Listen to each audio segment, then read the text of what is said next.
Maintenant que nous avons pu voir pourquoi et comment créer une liste, nous allons maintenant voir comment l'utiliser grâce au segment. Pour faire simple avec une définition du segment, il faut savoir que ça permet de créer des groupes dynamiques en fonction d'éléments communs entre tous les membres. Par exemple, ici, ça peut être des critères liés au comportement par rapport à des propriétés personnelles ou que ce soit par rapport à des propriétés démographiques. Nous allons pouvoir créer des segments à partir de notre liste de base et grâce à cette liste de base où on aura des contacts optimisés, on pourra créer des segments qui, à leur tour, seront optimisés. On peut réussir à classer ces segments sous forme de grandes catégories. Par exemple, ça peut être les segments qui vont pouvoir rassembler les personnes à supprimer. Ça peut être les segments qui vont être destinés à l'utilisation dans des flows ou alors ça peut être une catégorie avec des segments dédiés à des newsletters. Ça peut également aussi être des segments liés à la data. S'il y a une chose essentielle à retenir ici, c'est que chaque segment que vous créez doit avoir une utilité. On peut également créer des segments qui vont être utilisés dans le retargeting, que ce soit sur Google Ads ou sur Meta, sur d'autres plateformes comme Pinterest, Snapchat ou autres. Juste en dessous de cette vidéo sur les segments, vous retrouverez un fichier Google Sheet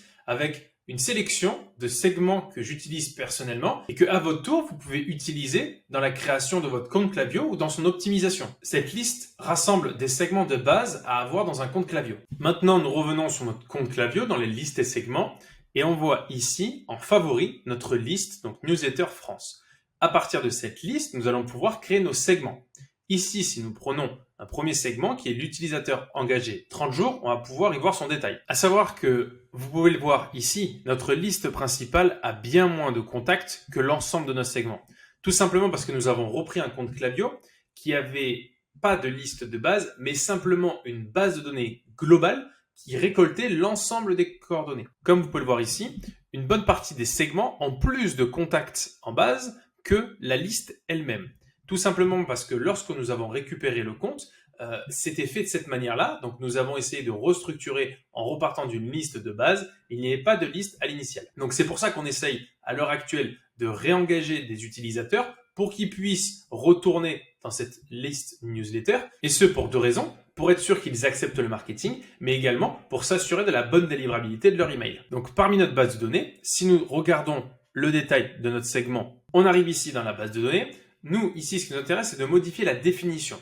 Dans cette définition, on va pouvoir la nommer et ensuite y attribuer des critères. Nous, c'est à savoir ce que quelqu'un a fait ou n'a pas fait. On souhaite savoir s'il a au moins passé une commande, donc place order, au moins une fois au cours des 30 derniers jours. Ici, tous nos critères vont être sur 30 jours parce qu'on essaye d'avoir les utilisateurs les plus chauds, c'est-à-dire les personnes qui ont une interaction, quelle qu'elle soit, que ça soit ici par une commande, que ça soit par un panier démarré, par un email, ou alors que ce soit ici parce qu'un utilisateur a souscrit à une liste, et enfin, qu'un utilisateur ait vu un produit au cours des 30 derniers jours. Bien évidemment, on essaye d'aller chercher à savoir si cette personne est en capacité de recevoir de l'email marketing. Dans notre cas, nous arrivons à un total de plus de 13 900 personnes, près de 14 000 personnes qui répondent à l'ensemble de ces critères. Pour aller plus loin dans le détail, vous avez la possibilité de créer des segments en fonction de n'importe quel critère que vous estimez pertinent. Ça peut être à la fois pour trier votre base de données, comme on le disait à l'initial, également pour délivrer un message particulier à certaines personnes. Par exemple, vous avez une activité également avec un point de vente physique. Demain, vous pouvez créer un segment qui permettra d'aller cibler toutes les personnes qui vivent dans un certain rayon et qui ont déjà été clientes de votre marque. On va passer maintenant au fichier bonus que vous trouverez en dessous de cette vidéo pour qu'on puisse ensemble le voir et le détailler. Ici, ce sont quelques segments qu'on avait recommandés à un de nos clients, notamment en commençant par des segments qui sont à supprimer. Ces segments à supprimer nous permettent d'aller exclure les personnes qui n'ont pas eu d'activité avec le site au cours des 450 derniers jours. Pourquoi on a pris une période aussi large ? C'est parce qu'il a une activité très saisonnière et donc on veut pouvoir éviter d'exclure des personnes qui ont commandé il y a un peu plus d'un an. Son activité sur 3 à 6 mois, donc on a essayé d'aller chercher un peu plus large, notamment avec 450 jours. Ici, on a exclu les personnes qui n'ont pas passé de commande, qui n'ont pas été actives sur le site, qui n'ont pas vu de produit, qui n'ont pas ouvert ou même cliqué sur un email. Donc on va ratisser très large et une fois qu'on aura exclu ces personnes, on pourra avoir une liste de base qui soit plus optimisée. Ensuite, on va supprimer les personnes qui ont eu un rebond de mail de plus de 4 fois.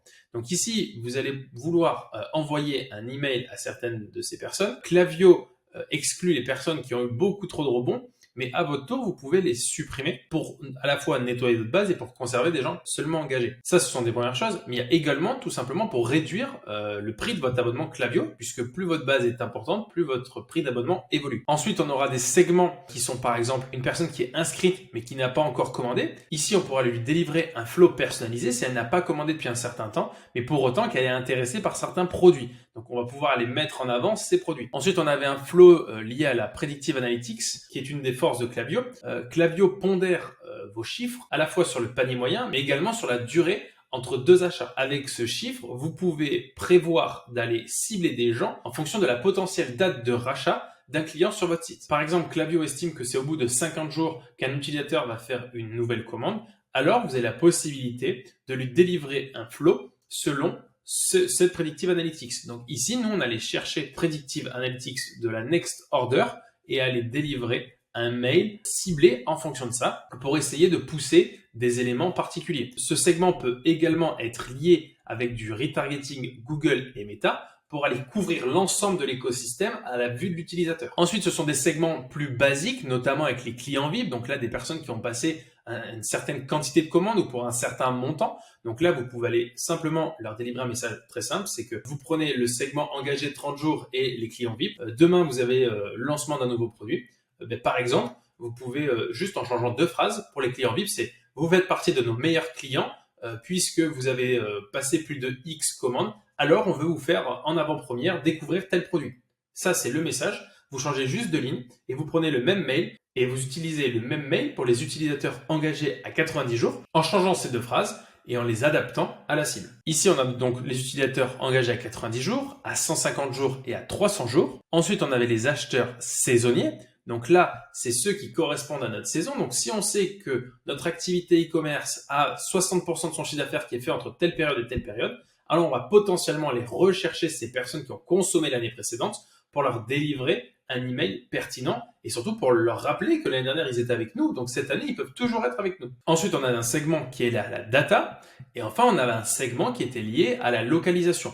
Donc notamment, ce e-commerçant faisait la braderie de Lille, donc il y a un événement mondialement connu. Donc ici, on voulait pouvoir aller cibler les personnes qui étaient à proximité de Lille dans un premier temps pour aller leur diffuser un message comme quoi nous étions présents à cette braderie. Ici, c'est simplement une petite base de segments, mais vous voyez l'ensemble des possibilités qui existent avec les segments. Simplement, votre imaginaire va vous bloquer à ça. Encore une fois, il faut que un segment ait une utilité. Il n'est pas là pour être joli.